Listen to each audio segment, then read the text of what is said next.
With investors pouring billions of dollars into the African market, I spoke to John Hyman, chairman of Renaissance Capital, as the company held its investor conference in Lagos this week, and I tried to get his thoughts on investment flows into Africa and the investment banking landscape in Nigeria. Take a look.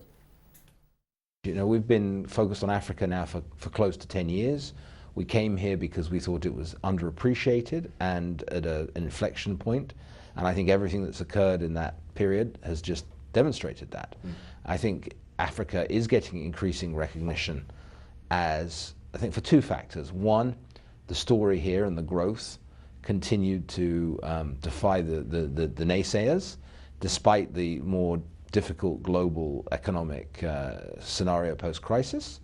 And the second related part of it is that, you know, the capital markets here are less developed than Latin America, Asia, or parts of Eastern Europe and the former Soviet Union. So there's a lot of capital that's looking for new opportunities.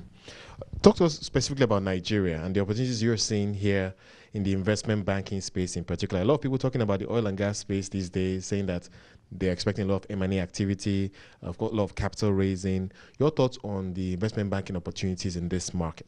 Thank you. Look, we're very constructive on Nigeria, and really have been, because we see it obviously as the biggest market, as well as obviously being the soccer champion of Africa. I think that we would say a couple of things. If you make a comparison, the GDP per head today of Nigeria is about on a par with where Russia was 10 years ago. 10 years ago, the Russian stock market traded about $50 million a day, right? And Nigeria currently trades about $20 million. Within 7 years, obviously against the background of a good global environment, Russia went from trading $100 million a day to $5 billion a day. And there were multiple new listings, mergers, you know, as obviously all that demand came in, you saw a tremendous amount of activity. And we think Nigeria, I wouldn't say it will entirely exactly replicate that, but there are some very interesting parallels. And I think there will be the potential for investment banking activity, whether it's new issues of both debt and equity, whether it's mergers, whether it's, you know, sale of Nigerian companies to international companies. We think that will happen across the whole economy. Obviously, the oil and gas sector is a big part of the economy here. There's obviously, you know, a desire to create, understandably so, an indigenized industry.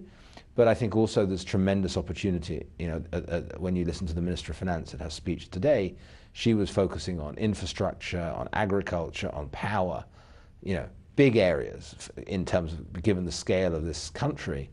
And those are all areas where we would envisage investment banking activity. So to us, we want to be focused on the full spectrum of the economy, to have research on all the sectors, and we would hope and expect that there will be activity over time.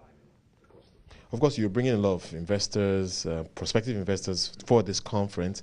What are they telling you about the opportunities they're seeing, and how is the appetite for Nigerian risk changing? We've seen recently, over the last 2 or 3 months, a lot more activity on the stock market. A lot of that is foreign investors. Talk to us about what investors are telling you about Africa. No, look, Nigeria in particular. Clearly there is a massive increase in interest. If we look at this conference, we've got close to double the number of international investors attending. People coming from all over the world, right? From all over the US and Europe and even from Asia coming. So the number alone tells you, as you say, the risk appetite, helped by a slightly better background in the world, helped by a recognition of the changes here. And I think that people fit into 2 or 3 categories. There are the old hands, the frontier experts that have been in and out of this market, and they continue to follow it. But what's really encouraging is that there's a lot of new investors and there's a lot of new capital that's finding its way here. I mean, frankly, what they're saying is that one of their biggest frustrations is that there isn't the liquidity or breadth of companies that they would like, simply because the market is obviously very weighted towards banks.